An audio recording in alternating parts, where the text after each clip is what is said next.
Хей, барлықтарыңызға сәлем достар, мен Әшер Жүмжанов. Менде сменам аяқталды қазір. Жұмысым бітті.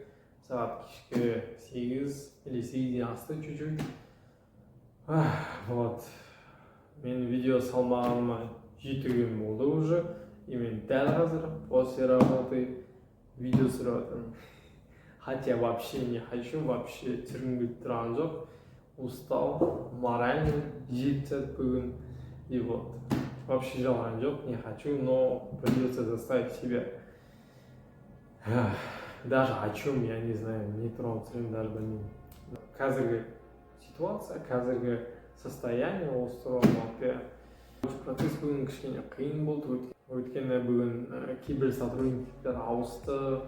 Но мен кім білмегендер үшін мен клиникада жасаймын, администратор. Сол бүгін сотрудниктарда изменение от график жағынан, поэтому пациенттар возмущаются и сотрудниктар болмады, онымен басқа кісіге керек болды. И сен ана жерде сол кісі өзінің сотруднигің үшін жыртыласың, ответ бересің, пациенттің бүткіл энергиясын, негативін, хейтін сен өзіңе қабылдайсың. И вот сондай нәрсе примерно. Сондай нәрсе көп болды, и бүгін жұмыс қарбалас, сондай өтіп кетті. Обычно осындай болса мен миым уже шашып кетеді, действительно, и немного недосып, вообще эмоциям бітіп жатыр. Вот, сондай нәрсе.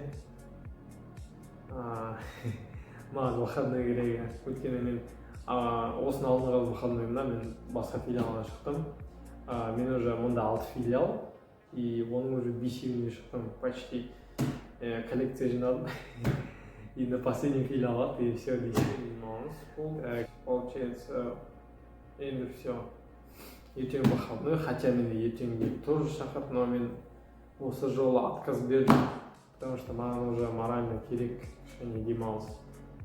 Потому что мынау почти сен полдня жұмыс жасайсың, 12 сағат, и сен почти мен күндіз көрмеймін, вообще күнді көрмеймін, честно говоря.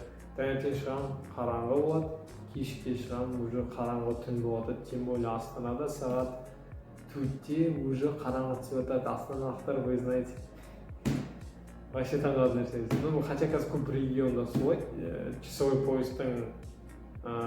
поездан кейін получается.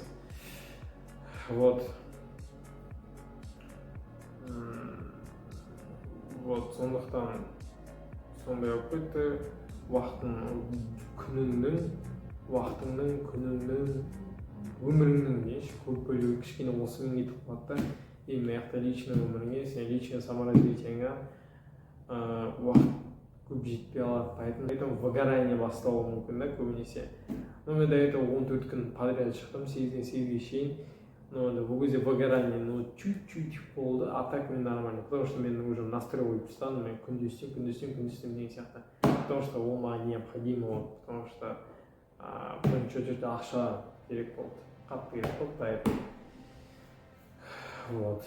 Ну, саморазвитие деген кезде оған тоже финансы керек. Но қазір пока что я могу, прямо сейчас сол нәрсемен чисто айналыса аламын. Вот, ертең сол нәрсемен айналысу керек. Ментальное состояние осындай жағдайда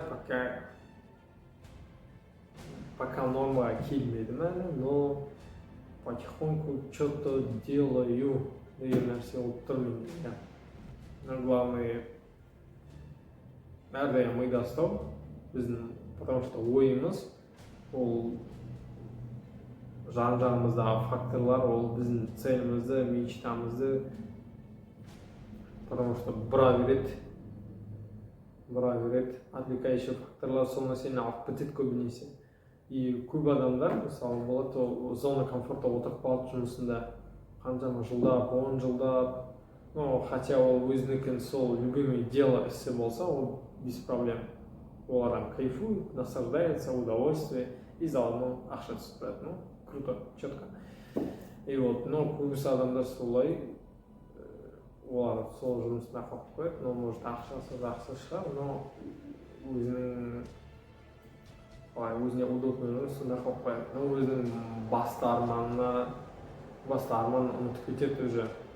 Вот. Ну, тем более мына жұмыста особо, мына жұмыста ол нәрсені ұмытпайсың, наоборот сол нәрсені көп ойлайсың. Потому что мына жұмыс, конечно, маған особо ұнамайды. Медсфера. Не то, что я хочу, в общем, айтқан кезде, но пока временно осында боламын. Потом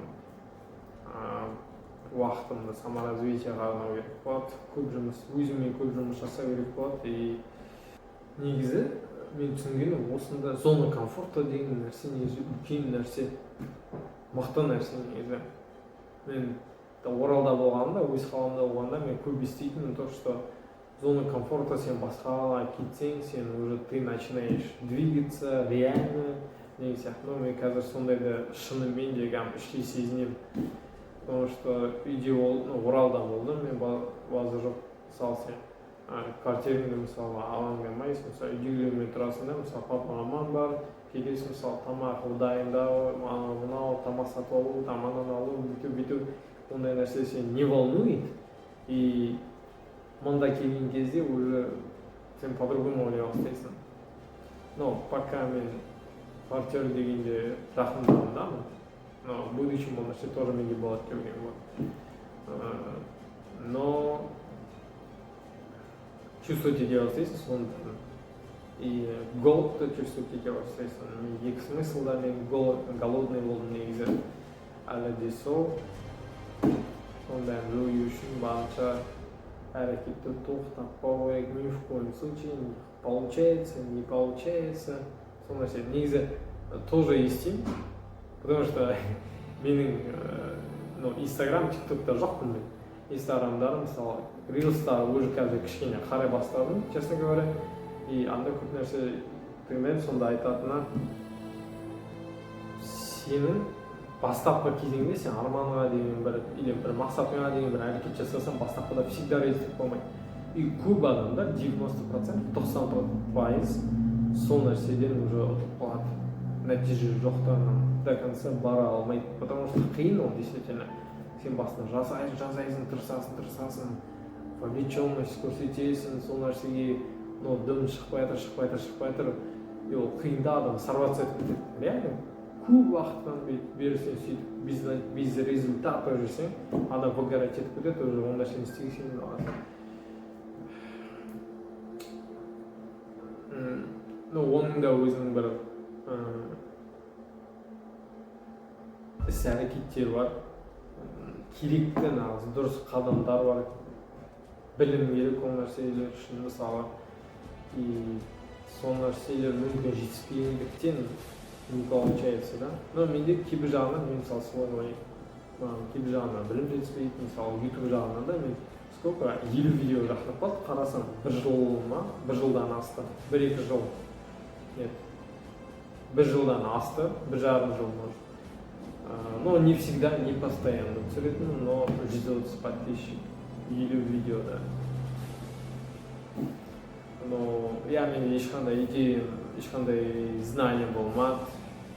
Ютубтан ештеңе білмедім, монтаждан ешнәрсе білмедім. Все с нуля. Қазір барынша өзім не білем, что я умею, что я могу мыслить, что я могу снимать, осының бәрін жасап жүрмін по максимуму, что смогу. Вот. Көп жағдайда негізі керек нәрселер.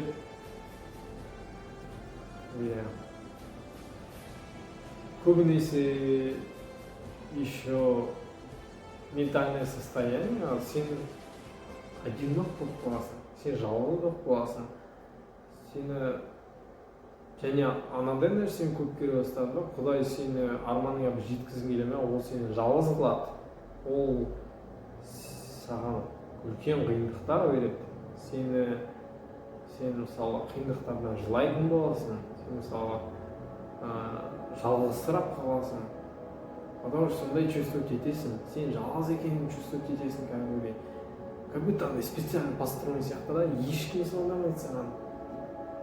Достарың, жақындарың, общениең кәдімгідей азайып кетеді.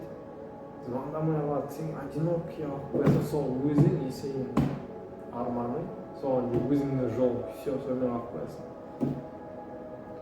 Кейде ол нәрседен негізі адамға жетіспейді. Адам күні адаммен, адамның хал жағдайын білсе, негізі керемет нәрсе ғой.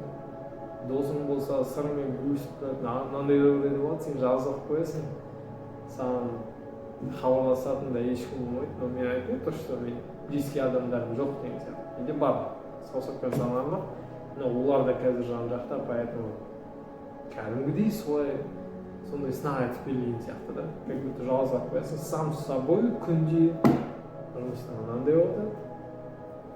Мына жақта өзің армандарымен ойсың, күнде ойың сол, бір нәрсе жасайсың, мысалы результат жоқ, еще қиын. Өзің жинайсың, мыслің жинайсың, обновить етесің, тағы жасайсың, тағы жасайсың, и дальше. Пока арманға жетпейінше. Қазірге ең кездесіп жатқан жорстокий нәрселер менде осындай. Кішігірім бөлісіп өттім. Кімде қалай достар, сіздерде сондай бар ма, жоқ па? Кімде вообще қандай состояние? Білем қазір барлығына бәрібір, что у тебя внутри, но раскрытие действительно маған қызық, мен оқимын.